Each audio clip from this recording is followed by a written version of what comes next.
Night Network presents Football Time. Welcome to the Football Time show. It's NFL draft time. We've had a little bit of a window to recoup and re-energize the batteries here, and we're ready to get into some NFL draft coverage. With us is our man Achilles Rain. We're going to break this down in divisions, so we'll start out on the NFC and AFC South side, and we'll go on from there. From that point, we'll probably go into the AFC and NFC North, into the AFC and NFC East, and then lastly, AFC and NFC West. As always, the AFC and NFC West probably will get the back end of our energy levels, but nonetheless, we'll get there and get through it. So are you ready to get into some draft coverage here, Achilles Rain, after a nice little window to recharge those NFL batteries? Yeah, we definitely took a little bit of a hiatus here, but football is back in our lives, even if we refuse to let it go. Now we're talking draft, and shortly after that, we're going to be talking about regular season, preseason. So I'm excited. Let's talk some football. Yeah. First off, this is a really sort of interesting draft. We get these pretty much every handful of years. Basically, the good players in this draft are going to be players most human beings probably never even know will be on the rosters here. It's a very, very heavy on offensive linemen. It's pretty heavy on defensive linemen. And then, of course, we have our big receivers in there, but really, really poor quarterback draft. Running backs are just way down on the list there, and solid cornerback draft, I will say that, but it's really very heavy on sort of unsexy positions that a lot of us, these guys will get drafted and most of us won't even know if they're really doing a whole lot of good or not, but nonetheless, interesting for sure.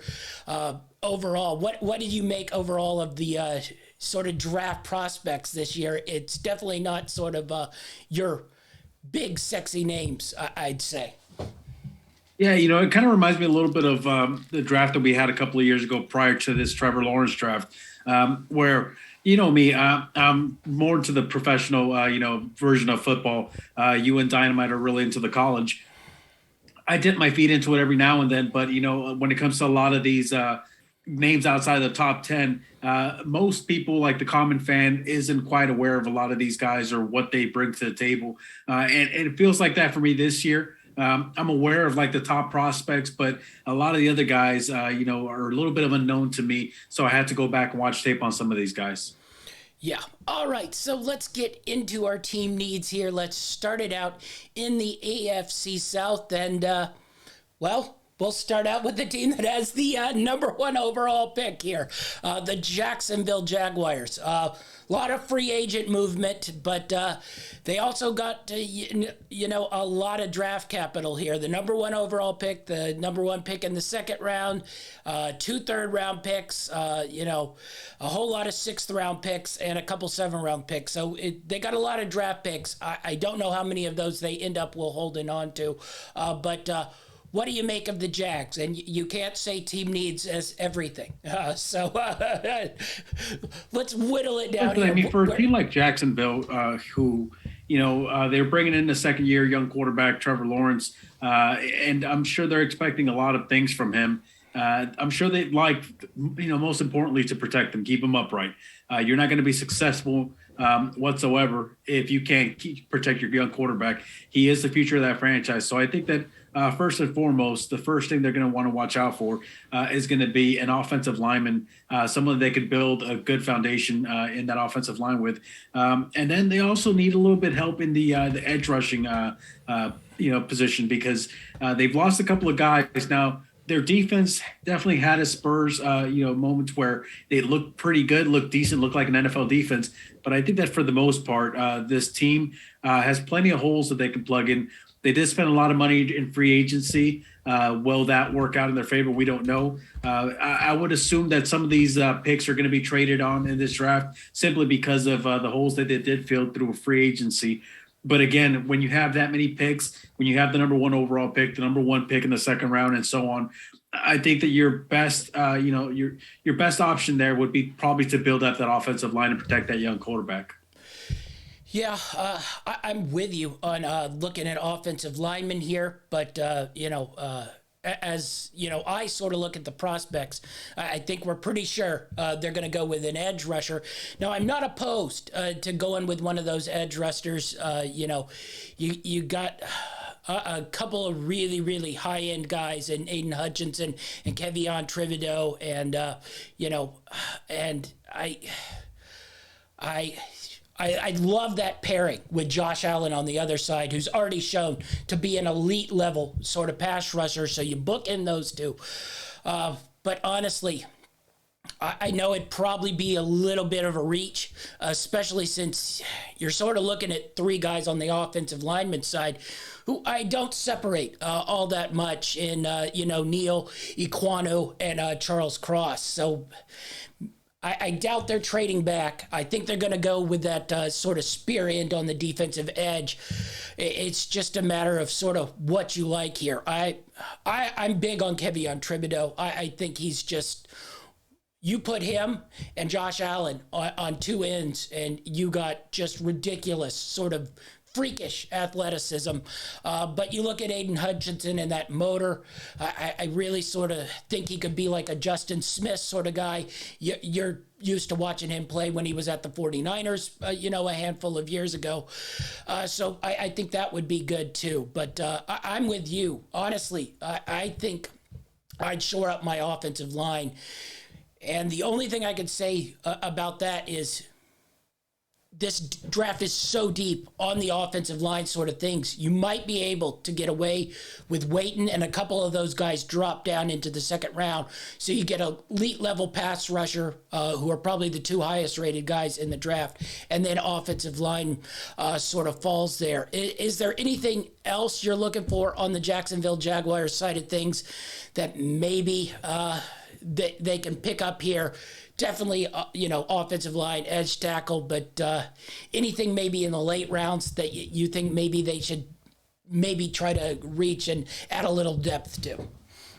Now, this may not be a popular opinion, but just based off what I saw last season, obviously, protecting the quarterback is going to be a big issue, especially with a young guy like that who's still developing. But, I know they signed a couple of people. I still think that you got to get yourself a wide receiver. I don't think that you brought in anybody that's really going to, wow defenders and keep, defensive coordinators up at night trying to game plan against them. So I think that any weapons that you can add to help develop the young quarterback is going to benefit you in the long run. Really quick, not to spend too much time on this, Jacksonville Jaguar team, but they do have the number one overall pick.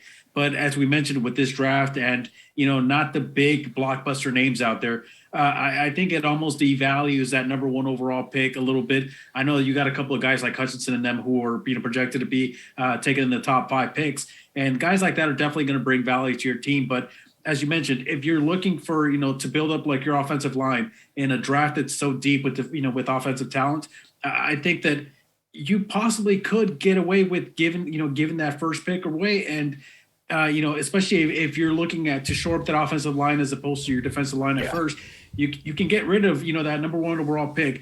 And based off what other teams need, you might get a lot more value in return, than you probably, could have got from someone else. So I don't know. I just think that offensive line is going to be huge for them. Obviously you got to get a pass rusher to complement, Josh Allen. And you also need to get, in my opinion, some weapons at wide receiver.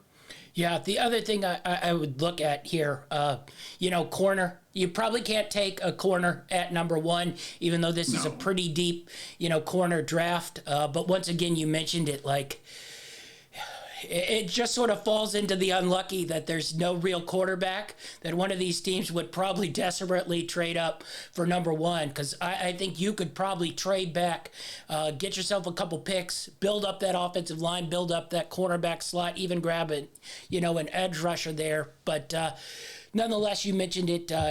I just think wide receiver in this draft, you probably don't waste your two on that.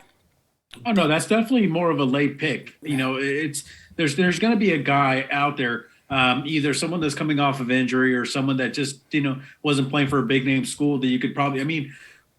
again, we've seen a lot of gems come in late rounds. You think about a guy like Cooper Kupp, the Triple Crown winner from last season. He wasn't a top prospect coming out of college. He had the accolades, but he was playing in a smaller school, so he didn't quite bring the same type of name recognition that some other guys did. So there's definitely some gems out there. The question is, can you grab them and can you develop them? Yeah, the only problem with that is they probably fall more in line. Overall, the Cooper Kupp is a one in, a million sort of late round pick. You probably just add to, overall Jacksonville Jaguars set of sort of number 3 receivers, I think. So you might get another number 3. So you might end up with like 5 number 3s instead of going after that truly sort of number 1 guy. So let's move on to the Houston Texans. I will allow you to say everything for the Houston Texans here. Now, they do have, a lot of draft capital once again, but where are you looking hard here for the Houston Texans? Just outstanding needs because, they have the number 3 pick, they have the number 13 pick, they have the number 5 pick in the second round. So they got 3 really early picks, they got 2 number 3 picks. So basically, in the first 2 days of the draft, they have 5 total picks here. So they can really bolster themselves. Where are you looking for Texans-wise here? Normally I say this about, teams that are already pretty much playoff caliber teams. And I normally don't say it about teams that are in a position like the Texans are. But in reality, I think that this Texans team is a position where they can literally just pull out their big board, line up their best, what their top prospects are. And then, your pick comes up, whoever's available in your board, that's the next guy up because they need a lot of help at just about every position. You're talking about offensive line, quarterback, which I don't think you are going to reach for in this draft. You have defensive line. You have a lot of issues on that team. Thankfully that, the Deshaun trade actually brought them a little bit of more draft capital, something they were lacking, coming into last season. So now they've got a little bit to play with. They also have the possibility of looking elsewhere, at guys like at, San Francisco quarterback, Jimmy Garoppolo, a guy who's still in trading block, who's also lost value based off with the market and everything that has happened with some of the other quarterbacks and some of the other teams. So you could probably get him a lot cheaper now. So there's a lot of different scenarios. It really depends on where you value players, where you value guys that are available for trade now, and where you value guys that are available for the draft. Yeah. You sort of touched on my one question, really, to you, is they have the 3 and the 13. We watched Davis Mills play quarterback here. It's hot and cold. It's probably too early to really gauge whether he's a serviceable NFL quarterback. I don't think he's going to be a star by any means, but certainly towards the end there, he looked like he could at least hold down the ship. I don't think you'd certainly use your number 3 pick here to take one of these quarterbacks, but 13, I would not personally. I do not like any of these quarterbacks. The only one that I think even remotely has a chance to be a really solid NFL player is Ritter out of Cincinnati.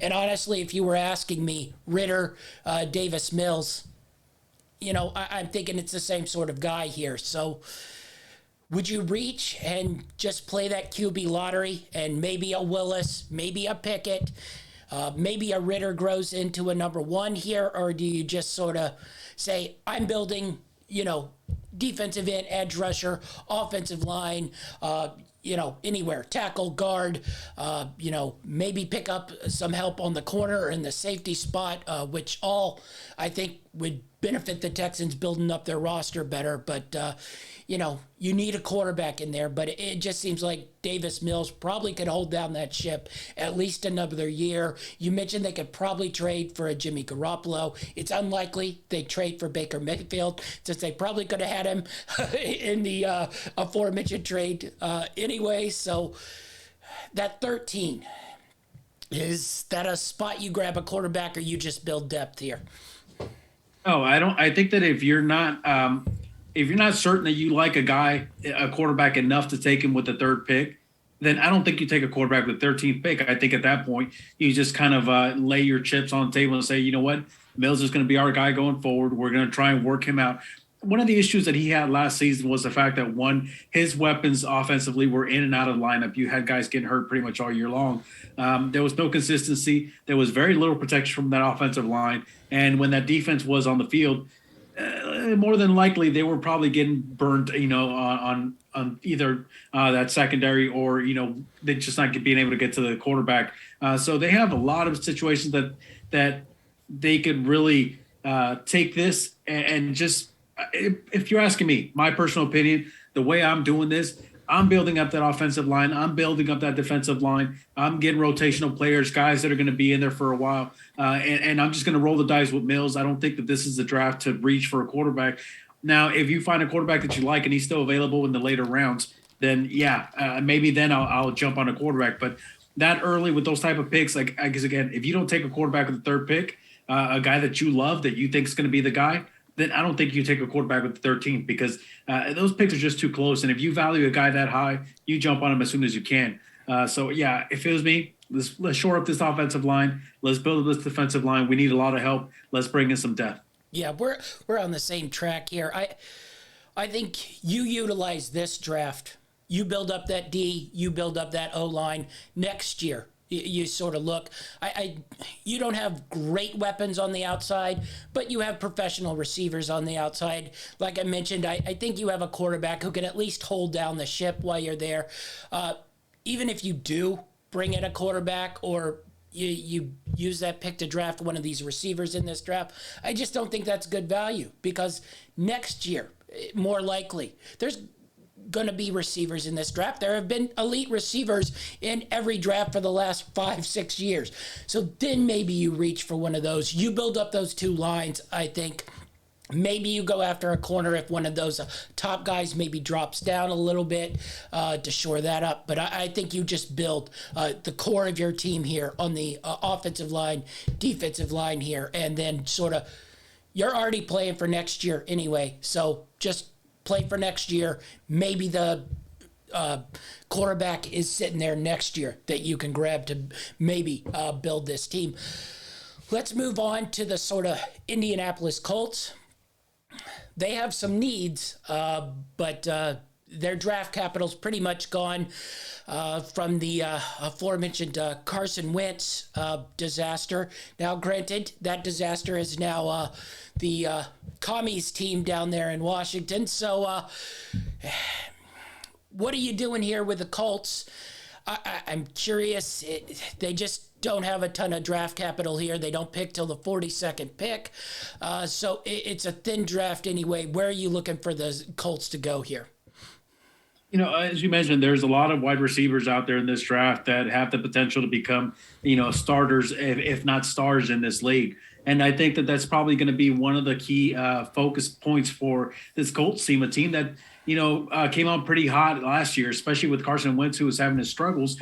They still put on a pretty good performance. And a lot of it came because of that backfield. They have a really good running back there. And then that defense, even though it wasn't as good as it was the previous year, I still think they did a pretty good job, and they were able to maintain at least, a lot of the key pieces on that defense. So I think that you have to find yourself a weapon to pair with, Pittman on the outside. And doing so will allow Matt Ryan to just kind of play what you brought him in to do, which is, more of a gunslinger guy, a guy who you can trust to make the right play. I think that Matt Ryan, even though he's fallen short of the big game a few times, we've all seen his talent level. And I think that he brings a lot more than Carson Wentz did. So I think that's an upgrade at that time, even though the age situation plays a little bit into it, I still think it's an upgrade. I think that Matt Ryan over Carson Wentz is an upgrade. So you get him some weapons out there. You already have a pretty good running back. You have a decent offensive line, which, if you could pick up another offensive lineman for some depth, that's always going to help you. But I think that you have to focus in on some skill positions. That defense was doing just enough last year to get them over humps. I think that their biggest weakness was really their passing game, which now with Matt Ryan under center, and you can add a couple more weapons out there, I think you'll be okay. Yeah. I think definitely, you mentioned it, wide receiver really, really deep in this draft. Now, at 42, I'm a little scared that sort of thins out. We'll get into my NFL draft bets, but I think it's possible 8 receivers might go in that first round of the NFL draft. And then it gets a little thinner, But if somebody like a Sky Moore from Western Michigan maybe falls out of the first round and maybe drops into that 42 spot, maybe that's really where I'd look to go. It's more likely that, like a Justin Ross out of Cleveland, maybe a Secure out of Boise State probably falls. And then it's a little bit more, maybe he's a good receiver. Maybe I'm buying his jersey and telling you about him and his great college exploits in 6 years that he never actually gets too many snaps in the NFL. The other thing I'd look up for the Colts, probably, just position depth along the offensive line, maybe in the secondary a little bit, just sort of build depth there. You aren't really going to get a game changer probably with the amount of picks that the Colts have and as late as they do. But, if somebody goes down, maybe you can find somebody who could fill in there. Their free agent acquisitions were their sort of draft this season. All right, let's move on to the Tennessee Titans. Another sort of interesting team here. I think they've fallen a little bit back in the pack here because of all the changes that other AFC teams have made to get better. So where are you looking for the Tennessee Titans to improve themselves here in the draft? They have a first-round pick, number 26, a third-round pick, number 26, a couple fourth-rounders, and a couple 6-rounders. So solid draft capital, but not great draft capital. Where are you looking for the Titans to improve here? With this Titans team, you're talking about a team that won their division last year, even though they had their biggest star in Derrick Henry out for a good chunk of the season. They still managed to pull off the win that division.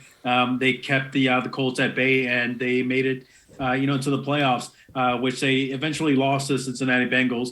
And I think one of the reasons why they lost that game, because they could not protect their quarterback. Tannehill was just getting sacked left and right. And even when he wasn't getting sacked, he was getting pressured and he ended up throwing some silly picks, which is one of the reasons why they lost that game. Had they had a good offensive line, we could have been singing a different tune. They were the number 1 seed for a reason. They were a pretty solid team, and they have been a pretty solid team for the last few years. So I think that if you're the Tennessee Titans here, your main focus is to shore up that offensive line. You're so close. I know that a lot of Tennessee fans can taste it. They've been very, very close for a few years now, and they seem to fall just short. They just can't get over that hump. Part of it because they can't protect their guy. So you got to get some help in that offensive line. Another thing you got to do is you hear the rumblings. Now, it's not such a huge priority, but you hear the rumblings about A.J. Brown not being happy there. They did bring in Robert Woods, former Ram, Bobby Trees. Love Bobby Trees, but Bobby Trees is coming off of ACL injury. So we don't know what he's going to look like. So I think that you might also have to look at wide receiver, even if it is just for some depth, just to kind of see, how Robert Woods actually comes out. And even then, we don't know what the situation with A.J. Brown is. We don't know. I hear rumors that he's going to hold out, that he won't freaking show up to camp. So I don't know. I just think that you got to shore up that offensive line. That's definitely a priority. They're a really good team. They have a really good running back. They have a really good quarterback, and they have some weapons, but they lost a few. So another thing would be tight end. This is a team that doesn't really focus a lot on tight end passing, but even if you can find a really good blocking and pass catching tight end, it almost serves as a double-sided coin there, where you can have him, blocking when you need him to, and you can have him out catching passes when you need him to also. So I think the tight end, offensive lineman, and wide receiver are probably their biggest priorities. Not in that order. Yeah. This one's interesting because I probably flipped my opinion a little bit after sort of what I'm hearing about A.J. Brown. I don't think the Titans probably want to pay him what wide receivers are getting paid on the market so far this year, which is, real money, probably about $23 million guaranteed, in the fake range of about $25 to $30 million guaranteed. Is he worth it? It's hard for me to say because I think we'll get into this with San Francisco as well. Is the draft has been so deep in wide receiver, and with the way everybody plays these days, I just think you sort of look to the 90s when running backs were getting paid at that point in time, and then sort of everybody kind of figured out there are a lot of running backs in this league. We don't need to pay him and eat up our cap with that. And I'm starting to think teams like the Titans, teams like the 49ers, who we'll get to, probably are looking at that and like they're looking at this draft and are like, there are 8 probably guys who could be number ones at some point in time in this draft, and 2 others who might be able to be number ones as well. So, that's 10 receivers just in this draft. You go back and look in the previous couple drafts, there have been tons of receivers. I mean, you just look at Jamar Chase, probably a top 5 receiver in the league right now. And I got your point on the offensive line, but I think right now they probably got to look to receiver here, especially at 26. There's probably enough depth to get you an offensive lineman here, but I think you go wide receiver, especially you mentioned it. Robert Woods coming back from an injury. A.J. Brown has not really been able to stay healthy during a full season at any point in time. If you're going to lose him, Robert Woods is a wild card. Maybe he's, his Ram self, and maybe the sort of end of his career starts to creep around the corner. You're left with no receivers there. I think you got to grab receivers, certainly, in that first round. The other thing, maybe you trade that first round pick, scale back. I don't know if there's a sort of first round tight end in this draft, but I like Trey McBride out of Colorado State.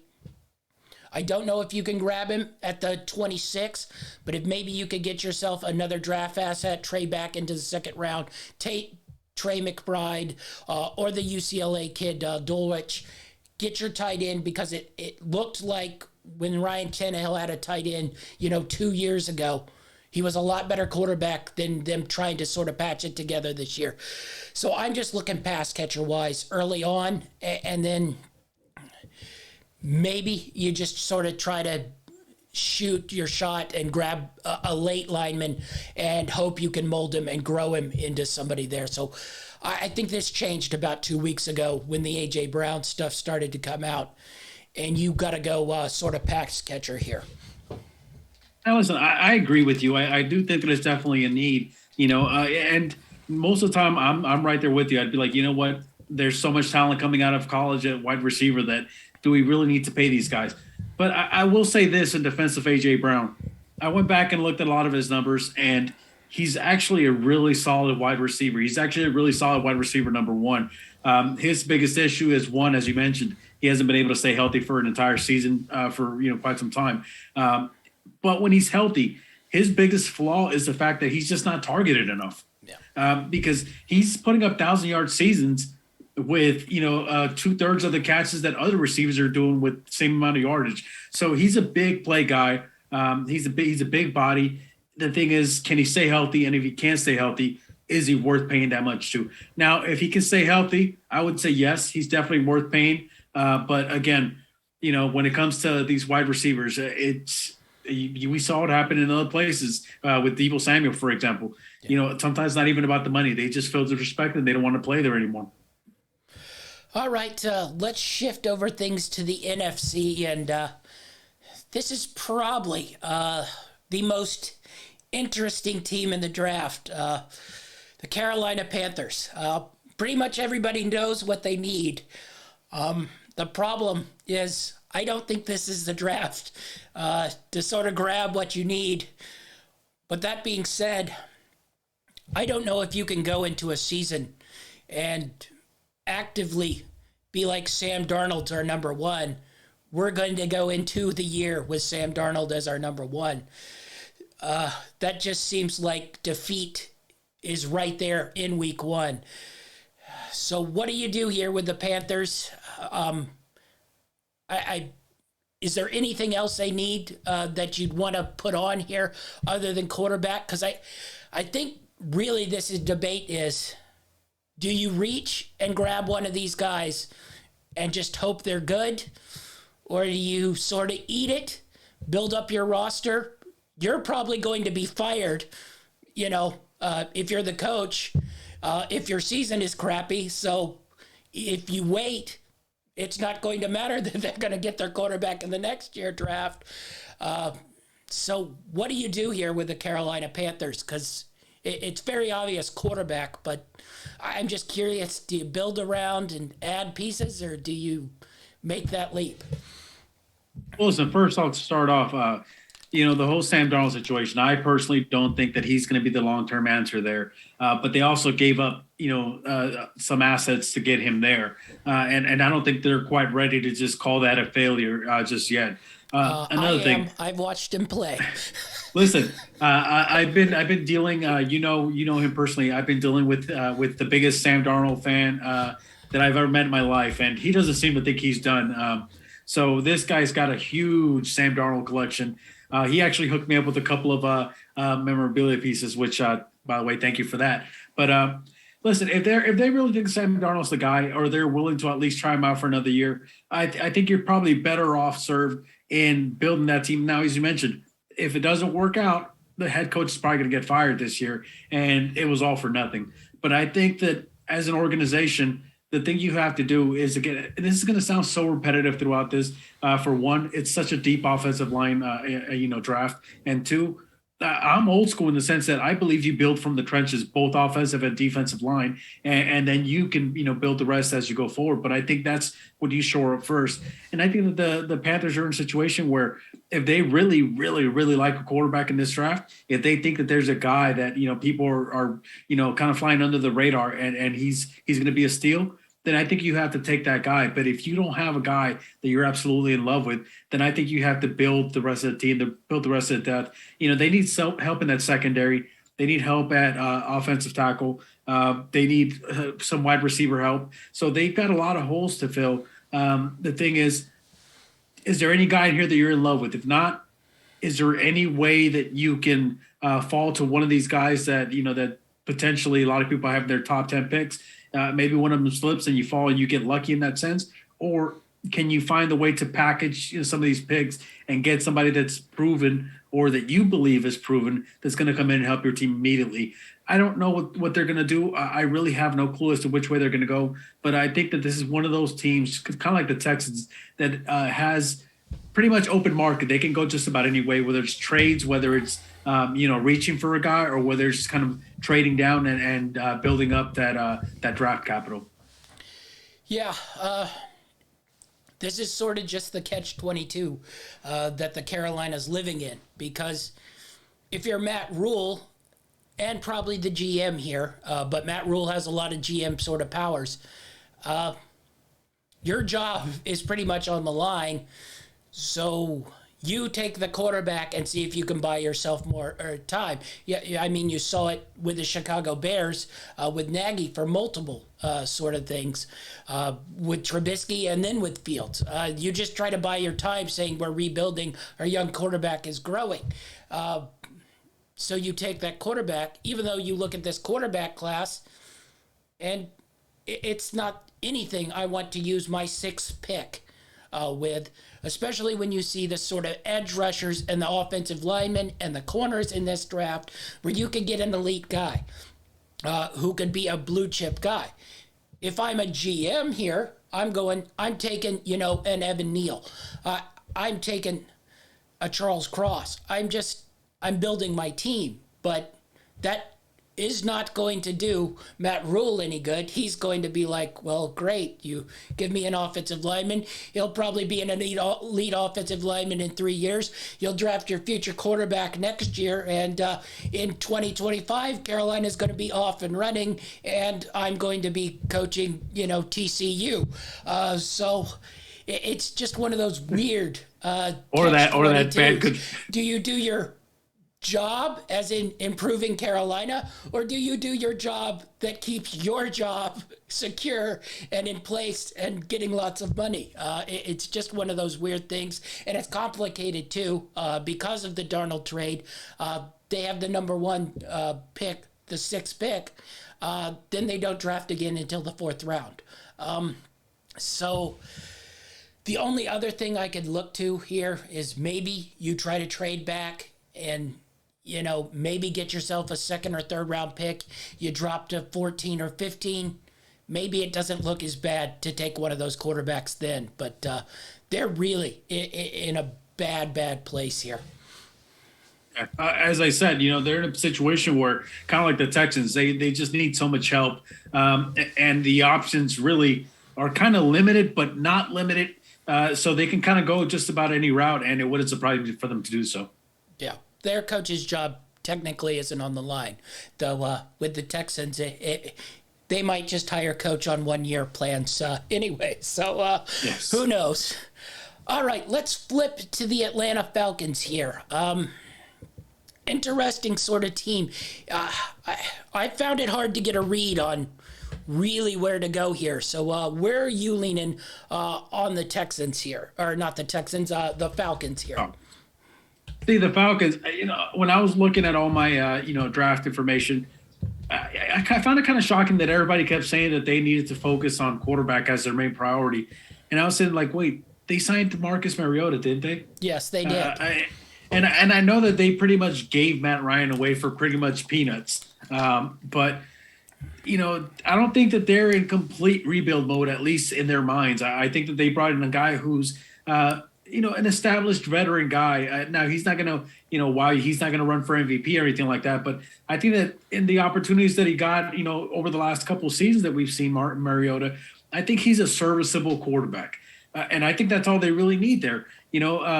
If anything, I'm more, let's get some more talent at the wide receiver position here. Let's get some edge rush, some guys that are going to be able to pressure the opposing quarterback. Let's bring in some secondary help. These are the situations where they could really use some help now, guys that are going to help them win games. Now, I'm not saying the Falcons are going to win a Super Bowl, but I'm saying that the Falcons team can be competitive with Marcus Mariota under center. And I know that Matt Ryan's probably a better quarterback right now. But again, I don't think that Marcus Mariota is really that much of a drop-off. Yeah, honestly, I take the wait-and-see approach with a quarterback here. I think you ride Marcus Mariota. If he's, a serviceable NFL quarterback, you're in no rush to grab one of these quarterbacks who probably isn't even as talented as said Marcus Mariota. So what's your upgrade there? Who was their number one wide receiver last year? Well, it's the one who's suspended for gambling right now, Calvin Ridley. Pretty much that whole receiver chart is gone. They got Kyle Pitts, who is an elite guy, and I think on that eighth pick, I think you grab one of these, whichever wide receiver you think is the best in this class, you probably grab. It's a little complicated because James Williams, probably the best wide receiver in this draft, sort of blew out his knee. So I don't know if you go there, but I think you have the option to go there because I don't think long view wise you're looking at as Atlanta as a team that's going to make a run to a Super Bowl. So you take what talent you think is the best. You start to build this up. You look and see if Mariota's an NFL quarterback. If he's an NFL quarterback, I think you ignore that and you just sort of grab. You mentioned edge rushers. You got 2 second-round picks here. With the depth along that defensive line, I think you could probably fill some spots there.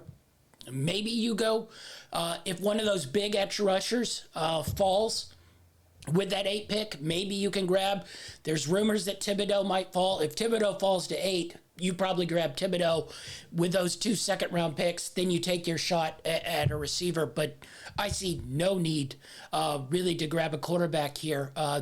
This isn't even a situation like Carolina where it's Sam Darnold. I think you could easily get through with Marcus Mariota as your quarterback in an NFL season. And if he's no good, next year you find yourself a quarterback. That seems pretty cut and dry to me. So team needs quarterback just doesn't seem like that's really, really a high priority to me. Build up that defense, build up your wide receiver room, which you pretty much is empty now, and just move on to quarterback next year. All right, let's move on to our next team in here. Let's go to the New Orleans Saints. Once again, another team that's been sort of gutted a little bit here, but 2 number 1 picks here, 16 and 19. Where are we looking with the Saints here?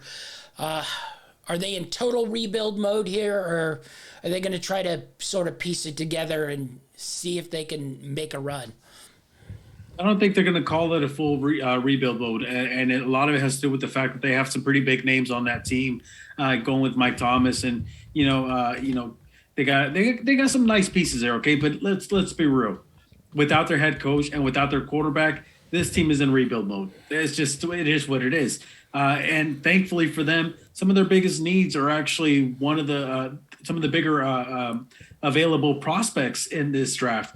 They need help at offensive line, and they need help at wide receiver. Their star wide receiver has not been available for them, and I don't think that you just immediately just assume that he's going to be on the field for you. And even if he is, we haven't seen him play in how long now? So I think that you have to add some depth at the wide receiver position. You need some more skilled players coming in, and then you need to shore up that offensive line so that whoever you have back there throwing passes, whether it's Winston or whoever, at least they have some time so that you don't have to blame it on the offensive line. You could just blame it on the quarterback and move on from them afterwards. Yeah, this is an interesting one for me because I think in normal seasons, I'd probably say this is a rebuild, gut it. But, I mean, we'll get into this in July and August, but the NFC is just poor. If I ask you to name 4 teams that are Super Bowl contenders in the NFC, I don't think you could give me 4. I think you could give me 2. I think you could give me Tampa. I think you could give me the Rams. Outside of that, I'm not sure who you could give me. So, I mean, this Saints team still has names. They signed Andy Dalton. Jameis Winston is still there. Alvin Kamara is still there. Whatever the Michael Thomas situation is, he's there. So that's a number 1 receiver. It's just offensive line's a little hurt, but I think this draft, that's where you build it up. They still got a lot of solid guys on the defensive side of the ball, which is really where they were good last year. So honestly, I think you grab some of these offensive tackles, rebuild that offensive line, and just give this a go, because you might not be a good team, but the NFC might be so weak that you end up with 10, 11, 12 wins. And I don't know if you can beat the Rams or the Bucs, but other than that, I think everybody's just sort of swimming in that same pool of we're okay, but we have lots of holes. So I just think you try to rebuild up your tackles. If a receiver's down there, you grab that, but it's just, I don't think this is a total rebuild. So I think you got to grab your positions here. You got 2 number 1 picks, the 16 and 19. I think you could add a lot of depth here with the Saints. I think that for a team like the Saints, if they manage to compete for a playoff spot, regardless of what the outcome is at the end of the year, I think at that point you consider the season a success. So I don't think they have to aim very high for this season to be a successful one. So I like what you're saying as far as, let's just build up some depth here. Yeah, if you could protect Winston or Dalton, whichever one is, back there, I think you could make a run in this NFC. We talked about how the Falcons, are the bad situation that Carolina's in. Basically, you're looking at this division. There's one team up here, and then, you're easily just as good as any of those other teams. All right, speaking of said Tampa Bay Buccaneers, we're to the Tampa Bay Buccaneers here. This one's a hard one to gauge, really. Mostly you're just grabbing for depth here, but where are you looking for Tampa Bay to go here? Yeah, as you said, this is a team that's pretty much poised to try and make another run for a playoff spot, and then possibly even a Super Bowl. Tom Brady coming back from retirement really takes a huge load off of the expectations for this team's draft going forward. Because I think at this point now you just focus on filling some holes that you might have. One of the main holes that I think they're going to have to probably focus on is going to be somewhere in the guard position. I think that you're going to have to build a little bit of depth there. You're going to need some help in your secondary. I believe safety is what they're a little bit tied in, and we saw it play a big role last season in the playoffs going up against the Rams, where they could pretty much match them punch for punch on offense, but when it came to defense, that defense was just not the Bucs defense that we saw during that Super Bowl run. So you need some help in that secondary, and then you need possibly a little bit of depth to add in the edge rushing department. So again, this team is pretty solid as it stands. They could go any way, and I don't think anyone will really fault them. They just need to add some depth, to play for injuries and things like that going into the season. Yeah, I think you got to go fill that along that offensive line where you've lost a couple pieces. Maybe grab secondary. I think you definitely need help in there. They lost both of their guards this offseason, yes, right? They did. They did. So I think you definitely got to shore that up. I just want to throw something at you here. You got round 1, 27th pick here. If you were Tampa Bay, you know this thing's sort of winding down here. This probably isn't the draft to do it, but if you see these quarterbacks that probably need a little work, would you take that number 1 pick? And maybe if one of those guys fall, do you grab that and see if you can sort of build for the future here? Or do you sort of just stay away from that because you don't want to get that rookie sort of clock ticking, because Tom might play another 2 years, and then you sort of have 1 year to decide on your rookie quarterback that you took, and then you probably got to pay him, and you don't have a long window there. But any chance you maybe take that one and grab one of these guys that might be a project? You get him in the room with Tom Brady, or do you probably not get him in the room with that shark who probably wouldn't like you being there anyway? Well, listen, first of all, I'll say this. You've heard it from a lot of the great players in just about any sport. It's really hard for a lot of these guys like the Tom Brady's, the Wayne Gretzky's, the Michael Jordans to really, take players under their wing and build them up, because most players don't have the natural talent that these guys have. And because of that, it's hard for these guys to really be able to coach these guys up, because in their mind, you should be able to do this as long as you work as hard as I am. And the thing is, it doesn't really work that way sometimes.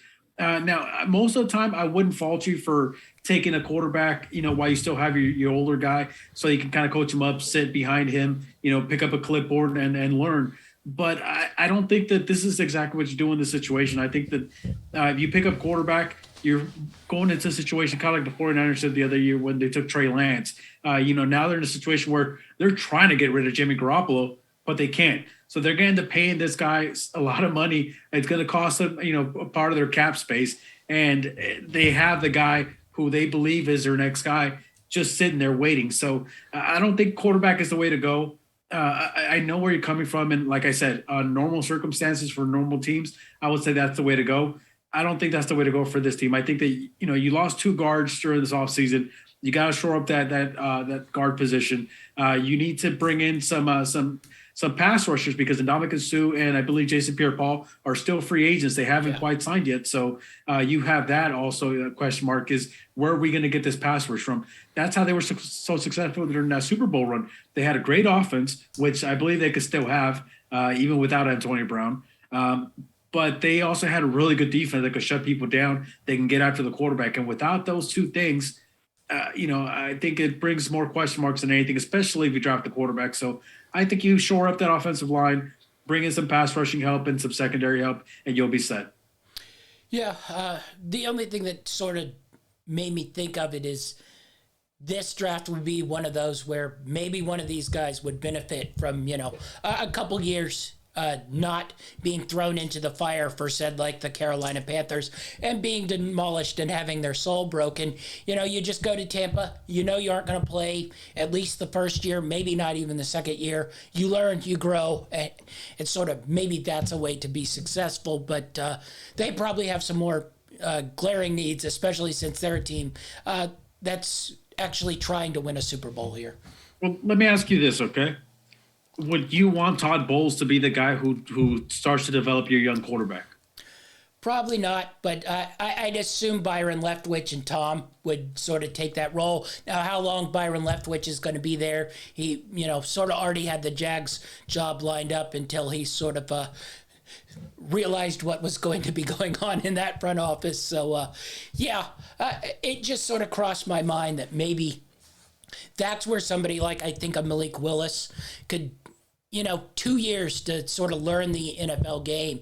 Then maybe I see it makes total sense. Yeah, I totally see your point, and it makes a lot of sense. Again, I just think that where this team is at right now, with the fact that they have a lot of aging guys, that they're basically in it to win it.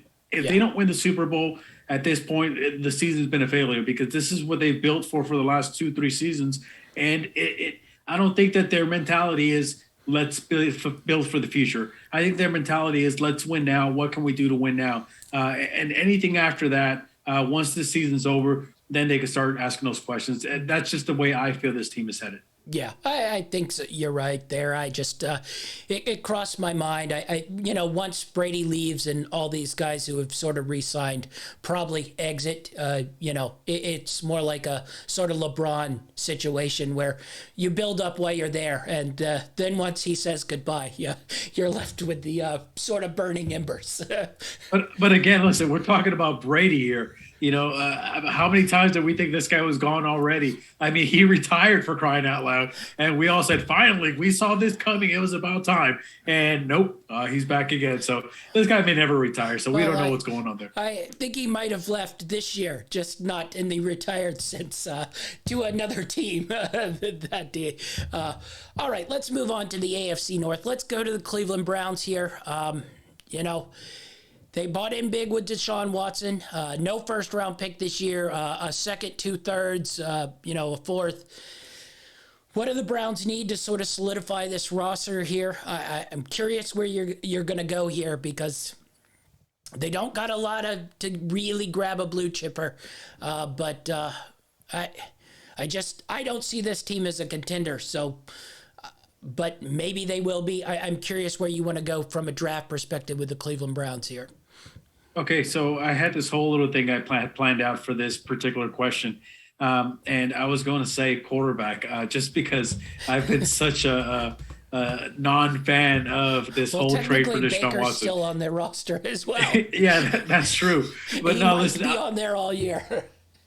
I'm not going to be a hater. I'm going to be positive here. I'm just going to assume that Deshaun Watson is going to have a good season. So with that being said, listen, they're a pretty solid team. They actually don't have a lot of holes to fill. They had some bad luck last year with injuries, and not just injuries, but also coaching situation that was going on there. There was some drama, but listen, it seems like they've got things rectified.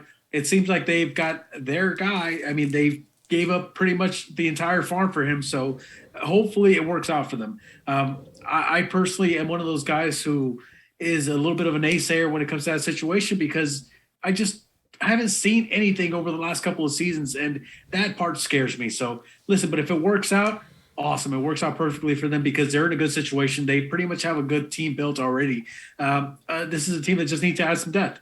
And they really depth at defensive tackle and edge rushing. So if they can get somebody to rush the quarterback and get some guys to stuff the run, then they're going to be a pretty good team, especially if the whole Deshaun Watson thing works out. Yeah, definitely so. I think edge rushers where I'd look. They did the 1-year Clowney experiment, which I think at this point every team in the league's going to have the 1-year Clowney experiment. It'd be good to get one there. Can you get an elite one that late in the second round? It is pretty deep, but I think you might get one that can get a couple sacks. You might get one we probably never see again at that point in the draft. So it's just sort of grab and go. Honestly, I think they need to look a little bit at receiver depth. I know they signed Amari Cooper, but it seems like they need a little more there. Honestly, I think their team's pretty solid. Whether I think it's solid to make deep playoff runs, I don't know about that. So it's just sort of getting some pieces for depth. Certainly get somebody along that defensive line, but I think Cleveland's just sort of wait and see. This is either going to be a real success or probably a real failure. I don't think there's going to be a lot of middle ground sort of with this team here. So it'll definitely be interesting. Let's move on to the Baltimore Ravens.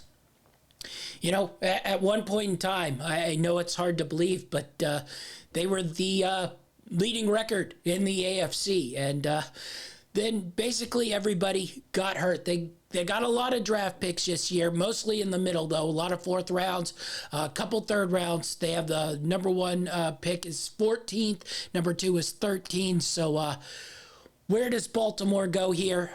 I'm leaning they got to shore up that defense. It's probably last year was probably the worst I'd seen the Baltimore defense since going back to when they were in Cleveland. But where are you looking for the Baltimore Ravens here to shore up some stuff? Listen, I'm right there with you. You know, this Baltimore defense, as you mentioned, it's probably one of the worst defenses we've seen from the Baltimore team over the last few years. I believe they averaged just 2 sacks per game last year, which is not what we expect from a Baltimore Ravens team here. So I think that they have to add some depth to that defensive line. They definitely need a little bit of help in that secondary. And something we're not really talking about because it really kind of, got quiet last year is they still need weapons on offense. You have Lamar Jackson who's got banged up. A lot of it had to do with the fact that he didn't have enough time to, get the ball to his receivers. A lot of it had to do with the fact that he had very little running attack to speak of. So, you got to get him some weapons. Now, I know that's not the priority. Again, you think of Baltimore, you think of defense. So I think you have to build up that defensive line first, maybe add some depth at secondary, and then you can start focusing whatever you got left on bringing in some more weapons on offense. Yeah, I think defense is probably where they ought to go, but I agree with you. I think they need to at least try to shore up a little bit on the offensive line, on the offensive side of the ball in the skill positions things. They don't seem to have, a number one. They got a lot of real solid, good guys on that wide receiver, front. Maybe Bateman makes that leap. We didn't see him towards the end of the year. But honestly, I think he's probably a really good number 2 if he reaches his max potential. I think we know what Marquise Brown, he's an explosive downfield threat, but I don't think he's ever really going to be a number 1 type guy. J.K. Dobbins will be back. It's just one of those things. Will he be the J.K. Dobbins we saw towards the end of the year 2 years ago? Or are we getting a sort of not as explosive, not as good J.K. Dobbins? Maybe with one of those third-round picks, you grab one of these running backs in here. I don't know if you use your second-round pick. I certainly don't think you use your first-round pick on, a running back. Maybe you grab a wide receiver if let me ask you this. If, say, a James Williams, falls this far, I don't think he will, but, there's a lot of depth at receiver. You're talking about a guy who's probably going to miss all next year. Maybe he plays towards the end. With that pick with Baltimore, would you use it on someone who I think probably is a legit number 1 receiver and say, all right, we'll push it off to another year? Because I think if you add like a James Williams, you have a Bateman, you have a Brown. Now you're talking a little bit better of a receiving core here, or do you build that defense there? Listen, I think that, yes, having a number 1 wide receiver would be super beneficial for this team. I think that Lamar Jackson will benefit a lot from having a guy like that. But the thing is, first of all, he's probably not going to slip that far, right? And even if he does, I mean, he's not going to be available all year. And I don't have, contracts in front of me here, so I can't really look at what their contract situation looks like. But it's going to come to a point where you're going to have to start paying some guys. And Lamar would be the one that is the main key there. Yeah. So, I mean, I don't know. I don't think that even if he were to slip, which I don't think he'll slip that far. Yeah. I don't think that he's the right fit for this team, because this team is more in a let's make a push now type of situation. I don't think that they're in a let's build up and we'll see when we get there. I think that they want to win now, and based off the moves that we've seen them, do over the last couple of seasons, it seems like that's their mentality and that's what they're going to stick to. So I don't think I would. I would rather build up that defensive, that defensive secondary and defensive line a little bit more, and kind of bring the Ravens back to what the Ravens are expected to be. Yeah, it crossed my mind a little bit that tempting. It's tempting. As basically, I think. Basically, our whole lives as we watch this Baltimore Ravens team, I think they've been looking for a number one receiver. They've had a lot of really solid guys, even like Anquan Bolden towards the second half of his career. Really good receiver, could make catches. I don't think they've ever had a true out-and-out number one who, is... Did they have Steve Smith? Yeah, but that was once again towards the back end. Yeah, but I mean, he was solid. Even at the end of his career, he was solid. Yeah. That's probably one of the better ones they've had in a while. That's what we're getting, a lot of guys who, you're solid. You're solid, good receiver. Probably good as your second or third fantasy receiver. It's just they never sort of had that number one guy who we go, just put Cooper Kupp on this Baltimore Ravens team, and I think it becomes a whole different team. And it seems like maybe you got an opportunity here to grab like a Jameson Williams if you're willing, to probably essentially take a gap year, which was what it be. And maybe 2 gap years, because then he's missed a whole season. Then he's getting into his rookie season off an injury. So it might be like year 3. The Ravens aren't a team that usually does that, but for maybe the promise in the future of having a number one, maybe you look that way. A lot of that probably has to do with what Lamar Jackson's, quarterback situation is here. Are they going to give him the now $45 to $50 million a year guarantee, or are they going to play hardball and see if they can get him more on that $30 to $35 million range?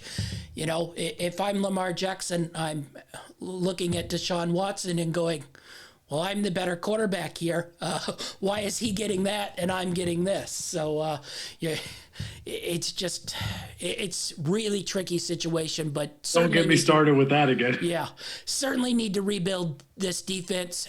I mean, they still got solid guys on it, but I mean, a lot of them are getting older. They need to sort of reinvigorate with some youth there. That probably played a little bit into, all their injury situation last year as well. So interesting there. We'll move on to the next team out of here. And another interesting one here. Pittsburgh Steelers. They bring in, sort of a quarterback, but Ben Roethlisberger is gone. Mitch Trubisky is in. What are we doing here with the Pittsburgh Steelers? This doesn't seem like a team that's going to take a quarterback in the first round, but I'm having a hard time reading the Steelers. So where are you coming from on the Pittsburgh Steelers here? Listen, I said it a couple of times last year throughout the season, and I'll say it again. I know that Trubisky is not the guy who's going to wow you with his arm or the throws he makes, but I think Trubisky is a solid quarterback, and I think he's a solid game manager as long as you build a good team. Now, this Steelers team has obviously always been known for defense. You go back to the days of the Steel Curtain.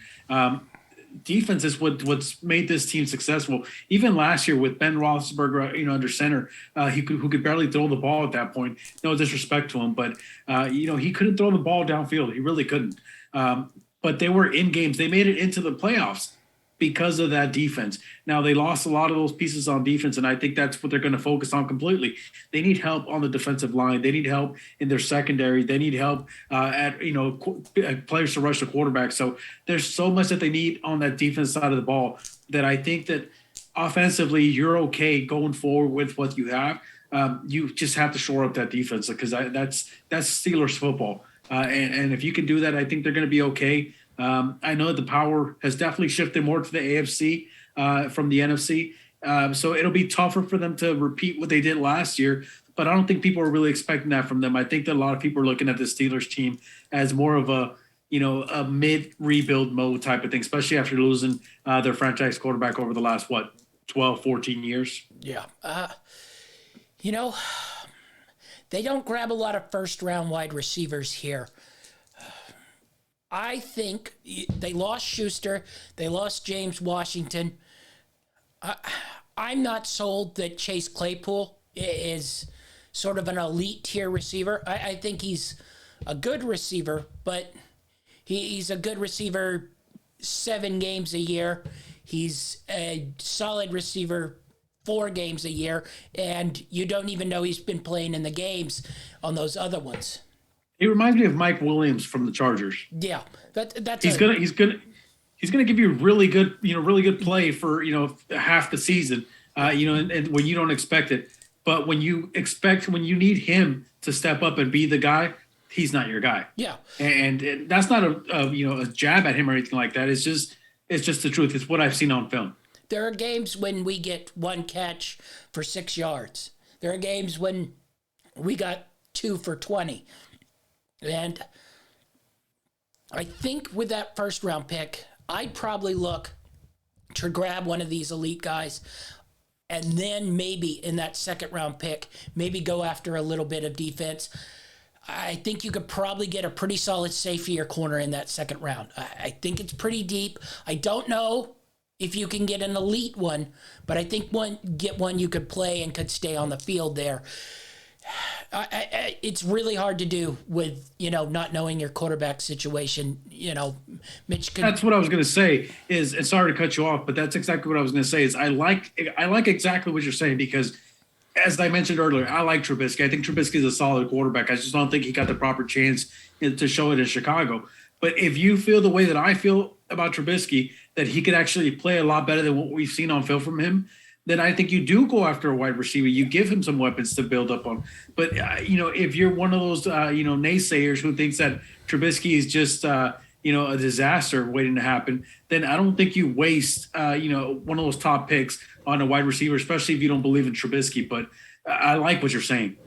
Yeah, I'm just interested. Now, the Pittsburgh doesn't go real heavy on first-round receivers. They have had a lot of success sort of scouting the draft and, finding those guys in the later rounds. But it just seems like that might be something they're going to go after here.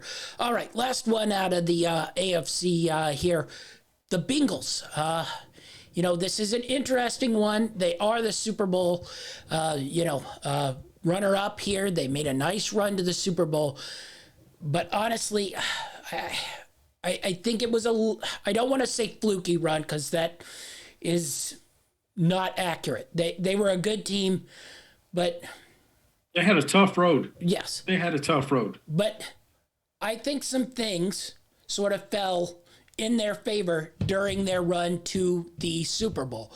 So if you ask me, do I think they can get up there and repeat it? I don't think so. I think they need, more stuff than you'd think a team who made it to the Super Bowl needs here. So I'm curious where you're coming from. I'm looking a lot on the defensive side of the ball and also along that offensive line. The problem is when you make that run to the Super Bowl, you have the 35th pick. This is a deep offensive line draft, but I think they'd rather be in that top 15 than the bottom 15 here. So what are we looking for here with the Cincinnati Bengals? Well, listen, the expectations are going to be really high for this team, especially after reaching the Super Bowl and going toe-to-toe with the Los Angeles Rams, which they eventually ended up losing that game. But it was a very close game. Now, obviously there was a lot of calls that were, messed up by the referees and things like that. But we're not going to get into all that stuff right now. The point is that they kept it close. They kept, they were in that game and eventually they ended up losing. But the expectations are now going to be set a lot higher from their fan base and from the locker room itself. Obviously, their biggest weakness last year was that offensive line. They had a really hard time protecting the quarterback, as evident by that final play with Aaron Donald getting after Burrow to steal the game. But they managed to, get a couple of guys in free agency. They signed a couple of guys. They believe that they've done enough on that offensive line to where they can focus a little bit more on some of the other places that needed help in, which I believe is their secondary and their pass rush. They were able to get after the quarterback, but it took a lot of stunts and gimmicky plays for them to be able to get after Matthew Stafford in that Super Bowl. And even that being said, the Rams didn't have, the greatest offensive line in the playoffs. So that also helped them a little bit. But I personally think that, with the additions that they've already added in free agency to that offensive line, I think that maybe now you start to look a little bit more at that secondary and that pass rush a little bit. But as far as the quarterback position is concerned, running back and skill position, I think they're set at those positions. So now it's really about, doing more of the foundation type stuff. Yeah, I think this is where you get into the tricky spot of expectations. Because, if you're taking an offensive lineman with the 31st pick in the first round or the 31st pick in the second round, you don't totally know what you're going to get. You could get a guy who could sit there and play in the league for 15 years and give you good offensive line play. You could give yourself a guy who is a turnstile. You could give yourself a guy who, probably needs 2-3 years to sort of catch up to the speed, catch up to the strength, catch up to the footwork, that he needs to be a good offensive lineman.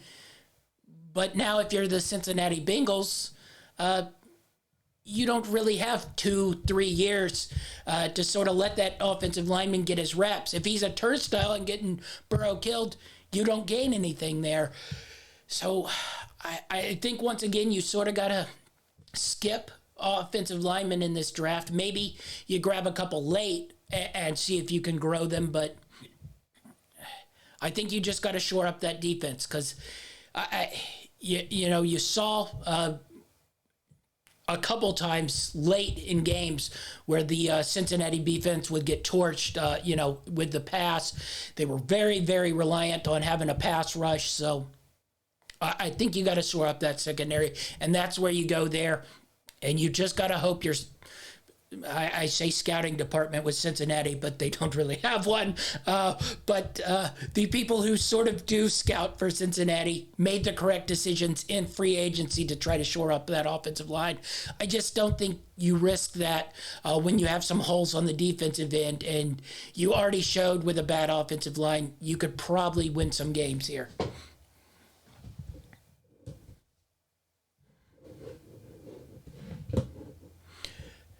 All right, let's move on to the NFC side of things. Another one of those that is, well, interesting. I think when we get into my draft bets, this is the one I put a wild card on because, honestly, they could use a lot, but I honestly have no clue. No clue what way they're going. Their coach is minimally insane. Their front office basically has never been any good. So what are we going here with the Detroit Lions? Listen, I know that, a lot of people are looking for them to upgrade the quarterback position. I don't think Jared Goff is really that, bad of a quarterback now. I know he's had some pretty bad moments, but he's also had a lot of good moments. And he's a guy who brings a lot of experience, not just experience, but also winning experience to a franchise that's had very little of it.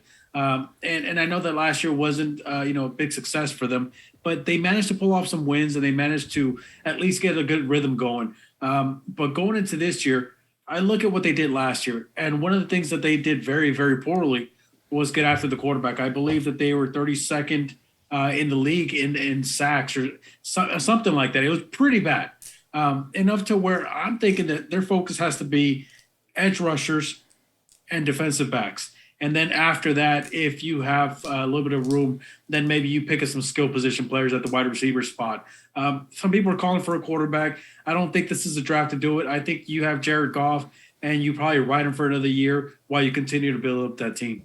Yeah. I don't think there's any reason to go after a quarterback here. You aren't getting off Goff's money, so even if you draft one, even if you trade Goff, you're probably going to be eating his salary, or you're going to be giving up draft picks in the future to send him someplace so they eat his money. So that just seems, in this draft, that's not a great idea. But once again, it's the Lions. Who knows? Honestly, I think edge rusher is where they're going to go, but I think they took Sewell last year. He played really, really pretty well. He had his moments, but, young offensive linemen going into the NFL are always going to have their moments where I think you look at these three offensive linemen right here at the top. First round wise, I think you try to build as strong an offensive line on the Detroit side of the ball. Maybe you grab one of these guys and see if you can sort of just build yourself something on that side of the ball. I know these defensive ends out of Oregon and Georgia and Michigan are electric kind of guys. But honestly, one of them going to the Lions, do you ever expect to hear from them again other than maybe occasionally making a play and then they just sort of go in the distance? I think you just try to build that offensive line. I'd go after an Evan Neal. I'd go after the kid out of NC State. I think you already started building that offensive line. I thought it was pretty solid last year. You had another good piece in there. At least you have something. You get another year with Goff, and then next year, if the quarterbacks go right, you get there, you're off Goff's money, and you start anew. The Lions aren't winning a lot of games this year. Maybe you find a receiver too late in that second round because the depth's so well. It's hard to judge what was real with Amon St. Brown. I think we all sort of want it to be real, but it also could be a lot of stats being compiled at the end of the season in meaningless games too. So I'm looking there. There are a lot of great pass rushers, but once again, it just seems like it'd be worthless in that Detroit Lions uniform. You look at somebody as great as Ndamukong Suh. Really great for the Detroit Lions, but how much of a true overall impact did he make with that team? And that's when they had Calvin Johnson and Matthew Stafford on that team. So it just seems like a waste, when you could build along the offensive line there. Yeah, listen, and not that Sue wasn't a good fit there, but you look at a guy like Sue, and they brought him in, and he was, he was very talented as soon as he came into the league, but he had a bit of a temper issue, and it cost the Lions a lot of games. And with a franchise that's been, pretty much losing consistently over the last, decade or so, that's probably not the type of guy that you want to bring in. So there's obviously a lot of risk when you go for guys like that. But listen, I think that the Lions need a lot of help, but I think that they have, at least they're on the right track. And as you mentioned, the quarterback's not the place to go right now because of the situation you're in. But listen, Jared Goff had some nice moments last year, and if you can shore up that offensive line and protect them, I think that it's going to bode even more for him. He'll be able to find his receivers, his tight ends, and he'll be able to get the ball out there. So your best option, I think, as you mentioned it, build up that offensive line, then maybe get some help at pass rush later on. Yeah, your best skill position player was Swift. Maybe he breaks a few more runs. You get him out of the backfield with that offensive line.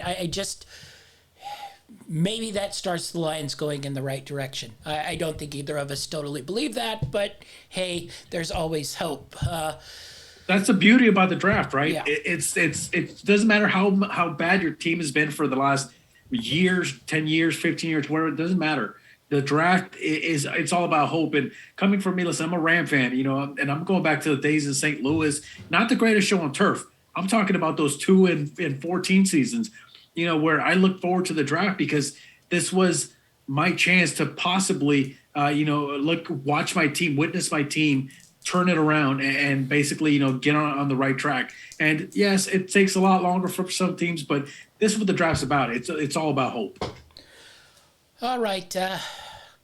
let's move to another situation that is honestly, it might be bleaker than the Lions one. We're at the Chicago Bears here. Honestly, you could tell me every position, other than maybe quarterback. And even there, I'm not 100% sold they have the right person there. So what are we looking for Bears-wise here? Listen, everyone's going to tell you that they're set at quarterback with Justin Fields. Listen, I think that he's definitely shown flashes, but I don't think I've seen enough from him to believe that he is the thing. But even then, I wouldn't go quarterback here. I don't think that you have the draft capital and cap space to bring in another quarterback without ruining Justin Fields' career. Yeah, I don't mean to interrupt you. I should probably say they don't have a first-round pick. I know. That was part of my issue that they can't even build talent, but they have a 7th pick in the second round, a 16th in the second round, and a 7th in the third. So they have no first-round pick as well. So keep that in mind. And listen, I think that one of the columns I was reading about the draft, it was probably the perfect line for the Bears. It said it's probably easier to list the things that they don't need instead of the things that they do need. They need a lot of help, and this is probably not going to be the year to do it. You're going to have to probably focus more on building depth and hoping that you hit on some gems in the later rounds because, as you mentioned, they're not picking early on. So they have a lot of work to do, and unfortunately for them, it seems like it's going to be a long process. Yeah. I think you got to take some offensive line guys. Their offensive line was so poor. What you're going to get with the 7th and 16th pick in the second round. Maybe you hit, maybe you don't. I don't know, but that would be the number one place I'd go. They got to get some wide receiver help. I mean, once again, you're getting into the unknown world of we get a guy who might last in the league and be productive for 15 years. You get a guy who might last 5 and make 20 catches for you where they're drafting. But I think you just got to take your shot there. Once again, we flipped over to the defensive side of the ball.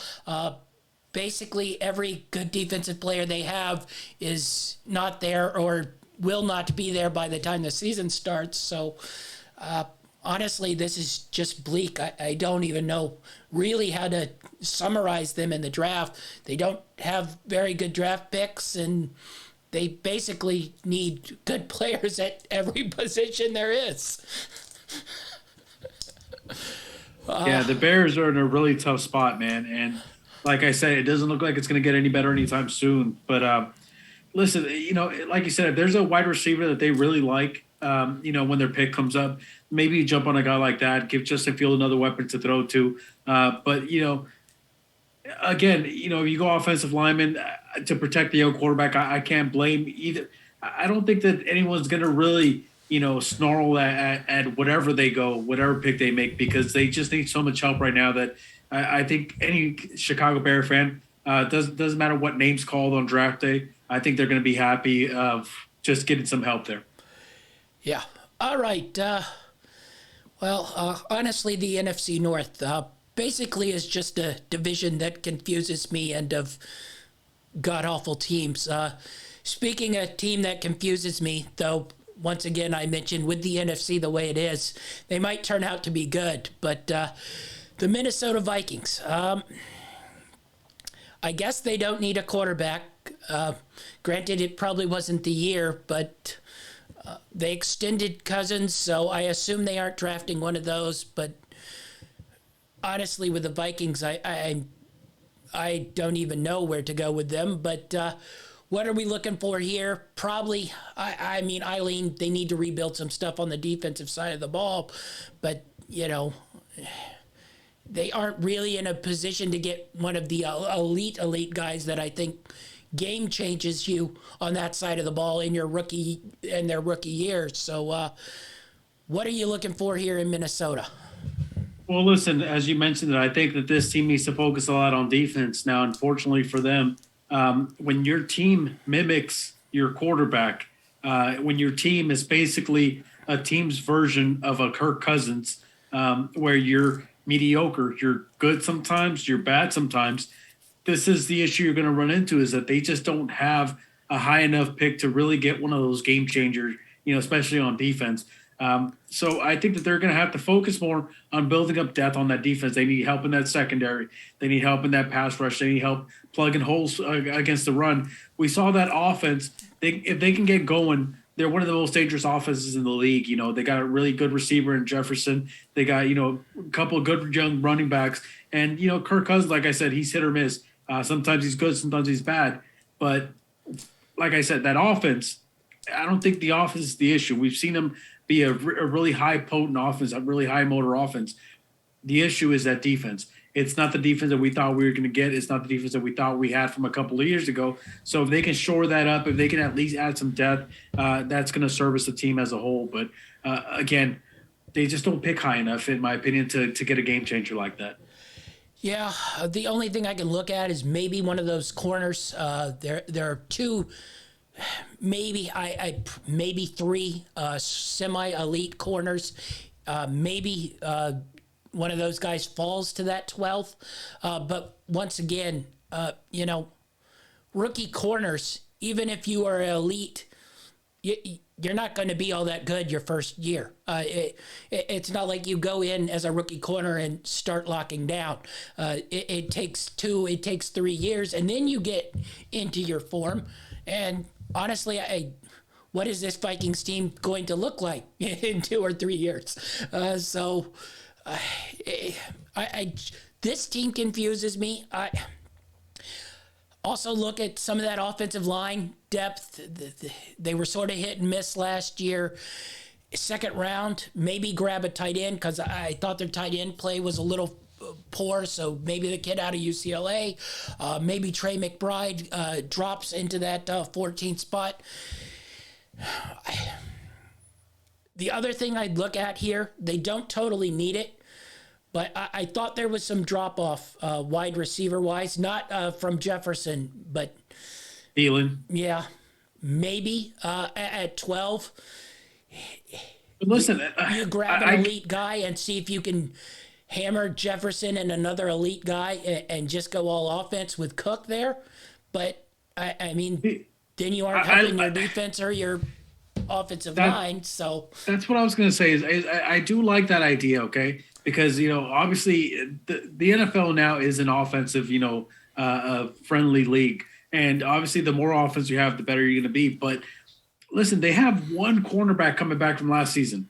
And I think he had it was under 25 snaps played.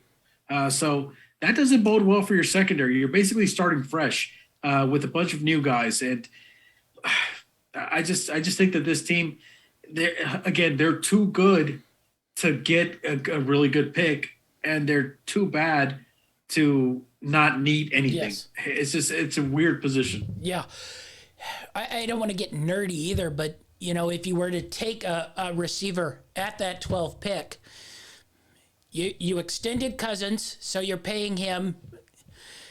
Cook is up, so, I mean, you are going to either have to let go probably the best running back in the league, or one of the two best running backs in the league, or pay him in the 18 to 20 million dollar range. Jefferson is coming up in a year. We've already talked about wide receivers. That's probably another 25 or 30 mil guaranteed. So if you were to take a receiver in that spot, I don't even know if you could theoretically afford to pay him when his rookie deal comes up, or you're letting go of one of the others that you just paid. So it's just, this team is such a middling sort of team, too good to, bottom out and get something elite down there, not good enough to really make anybody even care about them on an elite level. It's really just one of the weirdest teams, probably weirder than somebody even like the Bears or the Lions, where we just know they're trash. We know this team is good. We know they have skill position players, but they aren't really good enough to be on the level of a Rams or a Bucks. So basically, they live in the range of 8 to 10 wins every year. All right, let's move on to Well, the Packers, who are a good team, even though they've gutted their team, but as we've just discussed through the other teams in this division, I'm not sure they really are going to have a problem losing it, but I don't think they have a receiver on their roster, but once again, they've been weird about drafting receivers in the first round. Where are we going here with the Green Bay Packers? They do have 2 first-round picks, so I am assuming a wide receiver is being taken. Granted, they are 22 and 28. Now, I will say this. The Packers are lucky in the sense that they have Aaron Rodgers back, because Aaron Rodgers can take a mediocre wide receiver and turn him into a star. I mean, we saw it several years in a row where they have a guy, and not to call anyone out, but a guy like Randall Cobb, who had really good seasons while he was in Green Bay, went off to greener pastures, so to speak, and did absolutely nothing and had to come back to become relevant again. Again, no disrespect to him, but that's just the type of quarterback that Aaron Rodgers is. He makes wide receivers better. He's like Tom Brady or, Drew Brees. There's certain guys that just make players better than they are. So I think that any receiver you bring in is going to help this team out because they need wide receivers. But another thing, they have to remember that they have to replace Darius Smith. They lost him, and they're good. That's not a small loss. And one of the reasons that they lost him was to save money so they could pay Aaron Rodgers. So this is, a little bit of that, best player in the league biting you in the behind type of situation. So you got 2 pretty high picks. I think that one of them's definitely going to have to focus on wide receiver, and the other one's going to have to focus on the pass rush. So which way you go, I don't think it really matters for this team. I think that they're pretty solid. They're going to compete regardless. So we'll see what they pick. But I think that the 2 main focuses have to be pass rush and wide receiver. Yeah. I'd also throw linebacker in there. Now, I don't think you sort of grab a linebacker with your first-round pick, but they do have 2 seconds again. Maybe grab one in there. So definitely look at sort of linebacker in that situation. I'm assuming they have to go wide receiver for one of those. I mean, they just have nothing right now. As much as I enjoy Alan Lazard, he'd be very, very far down my wide receiver rankings here. And I don't think you can go into a season with Alan Lazard as your number 1. I'll tell you this, again, one of the reasons why the Packers team is in a very good position is because they do have Aaron Rodgers. So even if you decide to go with an elite pass rusher with your first pick and decide to just take a gamble, hope that one of those decent wide receivers is going to show up with your next pick, Aaron Rodgers will turn that guy into a star. So, I think that they're in a really good position because of that. They can gamble a little bit more on the wide receiver and get a pass rusher that's really going to help the team out, during a playoff run or so. Let me ask you this. They have the 2 first-rounders, 22 and 28. Would you be opposed, instead of saying, fill in that defensive end, defensive line, edge rusher position that Smith sort of took up, taking those 2 first, trading up, maybe into the, middle teens and get, sort of the receiver you want, then maybe feeling that edge rusher linebacker void in those second-round picks? Or would you hold steady and just sort of grabbing what receiver falls to you at 22 or 28 here? Or would you maybe push in those 2 chips and try to get the one you want?